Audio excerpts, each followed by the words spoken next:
and good morning. Thank you very much for joining me this Friday. It's really appreciated. Hope you're having a great day. I hope your weekend's looking fantastic. Before we get into it, let's cover the internet stuff. Go ahead and leave a like and a comment. If you're new here, go ahead and hit subscribe. Only if you feel like it. I don't like to force anyone to do any of that stuff. So there you go. Alright, last time for our Kirameiger series, we looked at the first Yudo collection, which was the 5 Kirameigers. Today we're going to be looking at Minipla Set 1, which is the 5 Kirameigers, Kiramei stones, machine, all that kind of stuff.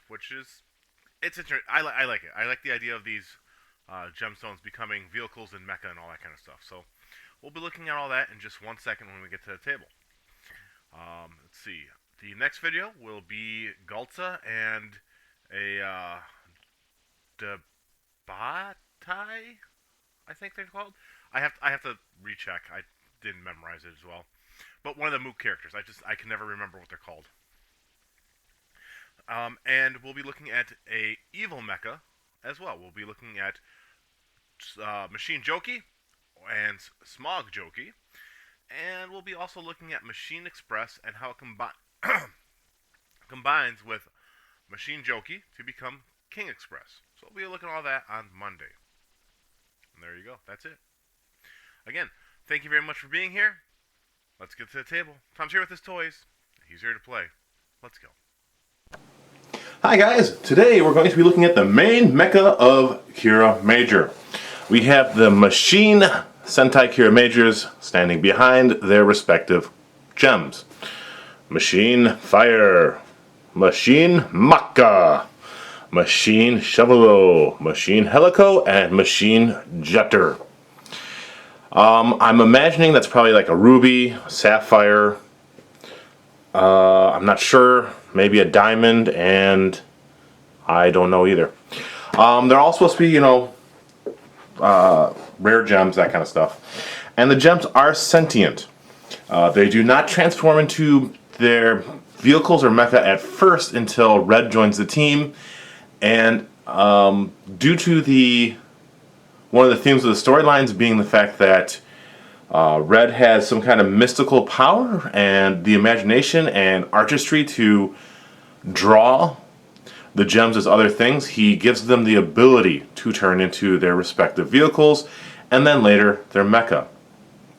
So let's go ahead and look at them in vehicle mode here. After we look at their gem form a little closer. Got nice translucent parts here.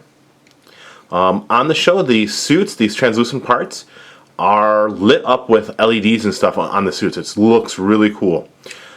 Clear red wheels on the side here, but this is the gem on the front, the top, and kind of see what he's going to end up becoming in just a minute. To transform him, take and just rotate the front down. And there you go. Machine Fire turns into a fire truck.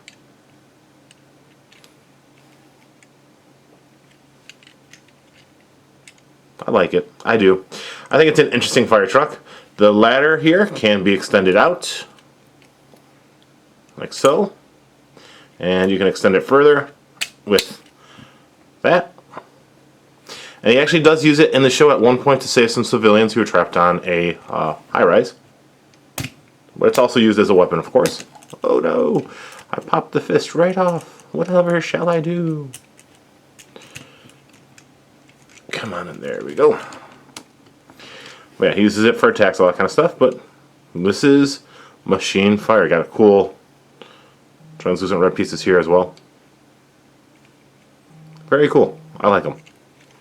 He rolls pretty decently on his 6 wheels. Yeah, so Machine Fire. Let's look at Machine Mach next. As much as I like Machine Fire, I think Mach... Let's back the camera up a little bit here so you can see him better. I think Mach's probably my favorite. Here it is in its gem form. Shiny on the light there. Transformation, very simple. Boop, boop. And now it's kind of like a little race car. There is an all-red version of this for the DX toy to make an all-red land mage, which we'll talk about in just a moment, which is a combination of green, red, and yellow. So there's an all red version of green and an all red version of yellow as well. Nice bright green wheels.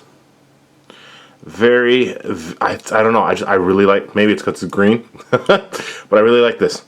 The green, I don't know if it'll show it on the YouTube. I'll have to see how it looks when I go to edit it. But this green is actually quite, kind of like a nice deep forest green on the eye. Yeah. Very cool. Alright, so that's that. We'll look at Helico next. Helico, pink, got really shiny stickers underneath for the what will be the helicopter blades. Kind of open there, but hey, it's a toy. Can only do so much with the toys, right? So take the sides, flip them out, and they will tab together. And then on the Minipla, what you want to do is open up the helicopter blades and then turn them so that they look a little more natural on the toy and they line up better. But yeah, that's Helico in their helicopter form.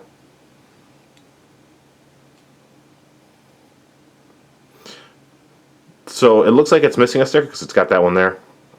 And I think there's supposed to be one here, but it looks like it fell off at some point. I may end up painting these at some point in the future, but I don't know. I'd have to figure out how to make like a nice shiny metallic paint to cover some of the parts. Probably have to learn how to airbrush first, right? There you go. Helico. Alright, let's do Shovel-O next. Machine Shovel-O. But you can't guess what he transforms into. Oh wait, we didn't even look at his gem form, did we? There you go. There you are. Fold up. There. Alright, so do that, and then what you need to do to finish it off is actually rotate this around. And there you go. Now he's a steam shovel, I guess. Very cool. I like these little gears here at the top. He does have wheels on the bottom, so he does roll. Kind of squeakily. Oh, so there you go. Shovel. Shovel away. There's the yellow. Last is Jetter, the blue. Jump form. Again, a little bit open there, but again, limitations of being a toy and not being designed just to be a gem. So open up the sides, gives us wings, and then flip this up. And there we go. Jet mode. Very cool looking jet. It does have wheels, actually. The only one that does not have wheels, Helico. Yeah, he has landing gears. Kind of cool looking, you know, imaginary jet. Nice silver on the cockpit there. Yeah. And there you go. So that is the team in their vehicle mode. As I said, eventually he does design a mech mode, and he actually designs 3 mech modes for this to begin with. First one he designs is something that is called Sky Mage. And that is actually a combination of these two here. They are quick, they're nimble, very agile, but they're not very strong, and they're a bit on the smaller side. Due to their size limitation, that is why when they were on the show, they were CG anytime they're on the show. So first, split that, and then we want to raise up this piece, and then do this. And there you go. That is the top of Sky Mage. Get a close look at the head there while it's displayed. Kind of cool. Got little fists there. Does have articulation. Not very much, but it does have some. And then the legs are here. To get the legs, we want to split. Oh, come on and split. Split the bottom portion of the plane up. I don't flip these all the way to the back. I just kind of flip them so that they're to the side. And then you want to flip that back down. And it does have knees. So this does have articulation as well. And what you're going to do is, using these 2 tabs on the vehicle here, you're going to put them in there. So just plug it in together. And this is Sky Mage. Small, tiny, agile, and fast. The first time we see it in the show, it is rescuing people from a collapsing building, I believe. I don't remember offhand. But yeah, Sky Mage is pretty cool, actually. I like it. It's a little ridiculous with the helicopter blade on top, but I still like it. Alright, next will be Land Mage, which is a combination of our land vehicles. So on the show, what will happen is the shovel will hook up like so. So like this. All right, and then this would he would turn the ladder to the side. This would extend down like this. Right, like so, and then the Green Ranger would come flying up and park up here. Like that. And there we go. And I keep doing that because of how tight this joint is. There we go. It's a very tight joint there, actually, to be very, very honest. I don't mind. Tight is better than loose sometimes. And then to finish it up, what we need to do is rotate this up. And it becomes a little bit taller. Again, we're going to flip these down like we're going to gem mode. Separate it. That'll give us legs. And if we turn shovel around like that, we get an arm. This comes down and we get another arm. Now what about a head though? Well, I like this part. Ready? Open. There we go. So that opens and then move that to the side and we have Land Mage. Now, as you can tell, the head's kind of small. Right? It's a limitation of the toy and all that kind of stuff, and it also doesn't have any, features. There's no stickers included for that small head. Well, what we need to do to really finish off the look is remove it. It just pegs in that small tab in the back, right there.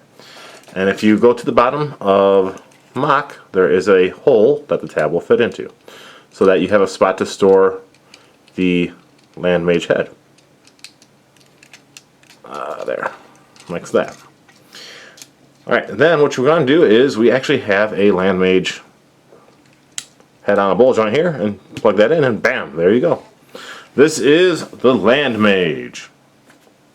As you can see, much bigger than Sky Mage. Land Mage is a bit more defense, and of course it's going to be stronger. So it's a beefy kind of bot. So that's the difference between them. Much less agile, much less strong. Much less strength. So, we're going to look at some of the other stuff we can do with this when we combine the two of them. But yeah, so this is Land Mage. Get a close look at that face. Hey, aren't I pretty? Red, white, all that kind of stuff. Very cool looking. Keeps this as a symbol on his chest. And yeah, I like all the clear parts. Like I said, it's cool on the show because these clear parts are illuminated. It does have, so there is a regular piece that's included with this that goes here for plugging in like armaments, but one of the later sets came with a piece that fills it in better and looks more natural because it's not round. So I usually just keep that there because I think it looks nicer with a flat line across. You can use this as a weapon. Articulation wise, we'll look at articulation in just a moment when we actually enhance them. But for now, got a waist, arms move in and out, elbow, that kind of stuff. This can turn, pops off real easy.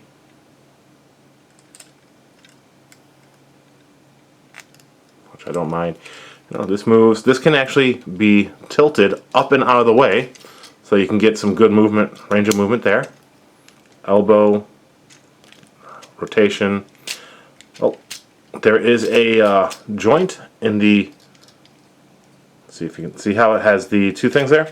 There's a joint there, so that when you move it, and you go to bend it forward, it'll actually move the waist slightly up and out of the way, so that you can get a good range of motion there. Otherwise, it sits pretty flush. All right, so yeah, forward, Doesn't really have any back. There is a knee, and there's really nothing at the foot at the moment. And I said at the moment for a specific reason.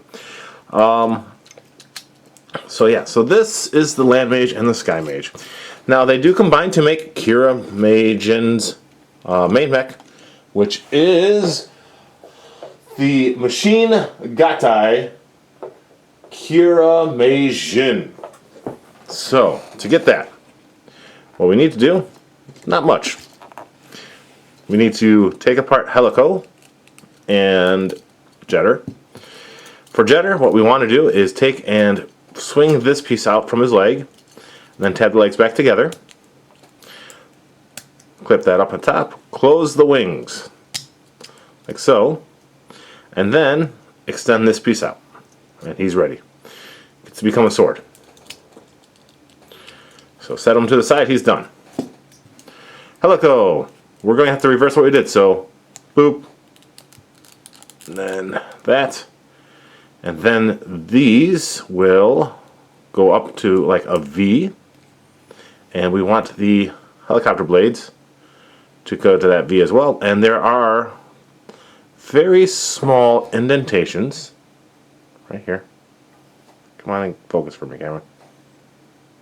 There you go. Very small indentations in the blade of the helicopter right here that will fit, kind of fit those. Like that. And like that. And Helico is ready. Now, we're going to use, again, these right here to sit onto these tabs right here and just line them up, plug her on. There you go. Put the sword in his hand, like so, and we're almost ready. So the official way is you'll have the, oh, not that. That's not the official way. But the official toy, and I think how it works on the show, is you would have the Land Mage head here, and then what'll happen is, if I can get it to come out, Kirameizin's head will swing out. So this is the Kirameizin's head that is on the toy to begin with, so you can replicate it if you want. But it does, of course, come with a better version of the head. Bam! The head for Kirameisin. I actually really, really like this one. All the shiny parts, the colors of the Rangers there. Loses the mouth, gets a faceplate, bright blue eyes. Very, very cool head. I like this head a lot. Alright, so, like I said, there is something we can do to enhance the articulation, and actually kind of enhance the look of the toy too, because if you look, we can't really do an outside movement on the leg there, but if we take this piece off, and we take it off of the other side, like, come on, I should come off, like that, there are these two, get this out of the way for a sec, tabs on the side. Well, what you do is you take and you push the tabs out, and it pops out some ball joints. Like that. These ball joints can be plugged into this top hole here. Like this. And what that does is it allows the skirts to move out of the way. And suddenly, side kicking action achieved. Very cool. I like that they did that with this toy. He ends up being one of the most posable, or it ends up being one of the most posable Sentai toys I actually own due to that. Knees stay the same, and then what we can do with the feet to enhance them is if we take off that piece here and this piece here, they clip in very well. Like that. We will see that if we swing this tab out, it reveals a post. Same thing on the other side. There's a tab, swing that out, reveals a post. Well, on the feet are these holes. Well, line the hole in the post up like this and like this, and suddenly ankle tilt. So yeah, he suddenly becomes very posable. He does gain some height. Oh, I popped this off, which goes on the back, I'm sure. Yeah. There we go. Does give him a little bit of extra height as well. But this is Kirameisin. This is one of the cooler mechs. I actually really like the look of this guy with all the shiny parts. And like I said, the mech itself is lit up on the show. They did a really good job with the suit, with making it look all shiny and sparkly, all that kind of stuff, which is, you know, one of the themes is the heroes are kind of sparkly, you know? Because they're gems. Yeah. Height next to the Kyoto guys, all stretched out. So, that is Kirameisin. We will be looking at a villain in our next episode who actually has a mech of his own as well. That was a good guy at first, but before the Kirameigers kind of came on the scene, he was corrupted. We'll be looking at Smoke in the next episode, but I'm not going to give it all away. There's some other stuff that goes on with him besides him being an evil guy. So we'll be looking at the mob character, and we'll be looking at the big bad boss character in the next episode on Monday. I hope you guys have a great weekend. Can't wait to see you on Monday. And until then, remember, always be sparkling. Brah. Anyways, let's see. There we go. But yeah. Oh, and let me move him out of the way. I don't know if you noticed, but I tried to replicate the pose that they were holding in the thumbnail I used for the Kirameiger's on Wednesday. And so that's how they'll appear anytime right now is posed up like that thumbnail. Alright, until then, thanks for hanging out, guys. I hope you have a great day. Be good, and bye.